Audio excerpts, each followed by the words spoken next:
Masu sauraro barkanmu da sake kasancewa da ku sannan barkanmu da ƙara saduwa da ku a labaran yamma. Takaitattun labaran karfe 8:30 kenan daga sashen Hausa na BBC. Ana neman mutum 8 da ake zargi da kisan sojojin Najeriya guda 17. 'Yan sanda sun tarwatsa taron 'yan daba a Togo. Basiru Faye ya ce zaben Senegal a hukumance sojojin Najeriya sun kashe kasurgumin ɗan fashin Junaid Fasagora. Shugabancin Uganda ya ƙaddamar da bankin musulunci na farko a ƙasar. Tinubu ya kafa kwamitin farfaɗo da tattalin arziki a Najeriya. Mahaukaciyar guguwa ta afka arewacin Madagascar. Majalisar Dokokin Faransa ta yi Allah wadai da kisan kiyashin 'yan Algeria a 1961. Rahotannin kai tsaye. 'Yan sandan Kano sun kama 'yan daba 22 da suka addabi ɗorayi. Rundunar 'yan sandan Najeriya reshen jihar Kano ta tabbatar da kama mutum 12 da ake zargi rikakkun 'yan daba ne a unguwar ɗorayi da ke jihar. Matakin ya zo ne sakamakon barkewar fada tsakanin 'yan daba a unguwar ranar Laraba. Wani bidiyo da ya karaɗe shafukan zumunta ya nuna yadda ake jiwa wasu matasa raunuka a arangamar da ake yi. Cikin wani bidiyo da kakakin rundunar SP Abdullahi Haruna Kiyawa ya wallafa a shafinsa na Facebook, 'yan sanda sun bayyana sunan wasu mutum 30 da ake zargi 'yan daba ne da suka addabi ɗorayi da ke ƙaramar hukumar Gwale. A cewar kakakin rundunar, kwamishina 'yan sanda na jihar Muhammad Usaini Gumel zai buɗe sabon ofishin yaƙi da ayyukan daba a unguwar ta ɗorayi. Rundunar ta ƙaddamar da shirin tuba da gyara hali wasu 'yan daba a Kano, har ma ta ɗauki wasu kusan mutum 50 aiki bayan sun tuba. Kazalika rundunar ta sha shirya wasanni tsakanin tubabbun 'yan dabar da kuma ma'aikatan a matsayin wani sabon salon yaƙi da halayyar daba ta daba. An tsawaita dokar ta ɓaci kan masu ikirarin jihadi a Burkina Faso. Shugaban sojoji da ke mulki a Burkina Faso sun tsawaita matakan da suka ɗauka na sanya dokar ta ɓaci da shekara guda a yankin da suka yi na ganin sun murkushe masu ikirarin jihadi a ƙasar. Dokar sojin ta ce duk wanda ya haura shekara 18 kuma ba shi da wata tawaye a halittarsa zai iya shiga aikin soja. Ta kuma ce duk da sanin 'yanci da haƙƙin 'yan ƙasa, amma za a iya sanya su cikin aikin domin tabbatar da tsaron ƙasa.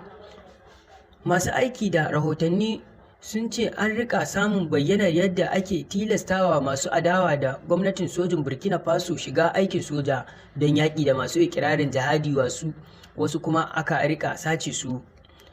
Mutum sama da miliyan 2 ne suka tsere daga muhallinsu sakamakon rikicin masu ikirarin jihadi a ƙasar tun shekarun ta 2015. NNPC ya karyata raɗe-raɗin rage farashin mai.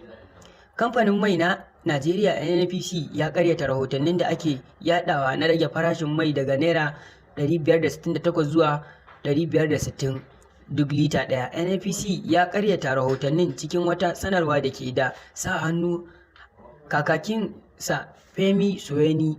Sanarwa ta bayyana cewar NNPC a shirye yake ya ci gaba da samar da albarkatun mai da zai wadata ƙasar nan a dukkanin gidaje mansa da ke faɗin ƙasar. A ranar 9 ga watan Fabrairu ne NNPC ya ce ba zai ƙara kuɗin mai ba a ƙasar. China ta fasa ƙera wata mota mai amfani da lantarki. Wani katafaren kamfanin fasaha a China da aka fi sani da ƙera wayoyi salula ya fara karɓar odar motarsa ta farko mai amfani da wutar lantarki. Xiaomi na fatan fasahar da ke ba da damar haɗa motar da wayoyin salula za ta jawo hankalin abokan ciniki. Rahotannin sun ce motar kamfanin mai amfani da lantarki ta farko mai suna Speed Ultra 7 za ta kai farashin $70,000, kuma ana kwatanta ta da motocin ƙirar kamfanin Fortwo irin su Taycan da kuma Panamera. kamfanonin masu kera motocin da ke aiki da lantarki na ta ƙara yawa a China, kuma hukumomi a Amurka da kuma Turai sun zargi kwamitin China da rashin adalci wajen baiwa masana'antar lantarki don taimaka mata wajen samun kaso mafi tsoka a kasuwar.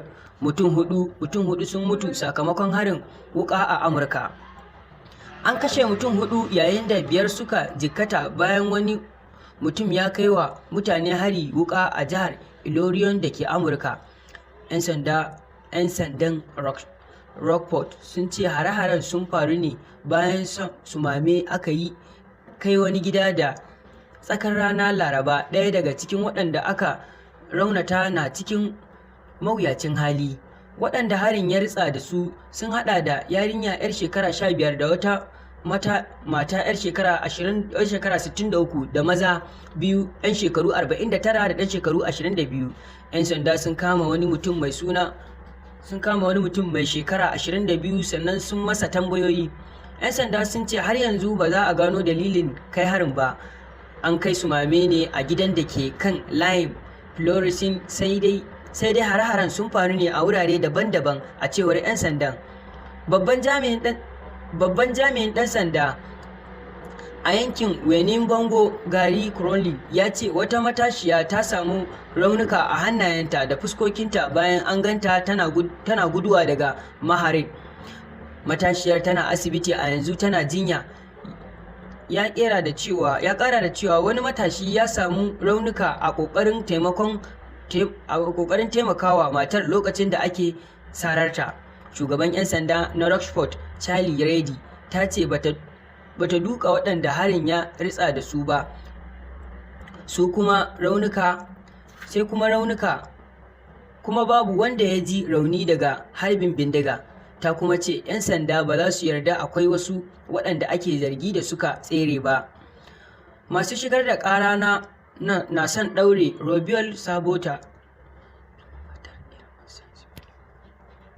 Masu gabatar da ƙara a safiyar yau ne manema labarai suka aikata tsohon shugaban hukumar ƙwallon ƙafa ƙasar gidan yari domin ya yi zaman shekara 2 da rabi bayan sun ɓatar da wata 'yar ƙwallo ba tare da izininta ba a bikin da ake yi bayan Safiyani ta lashe kofin duniya.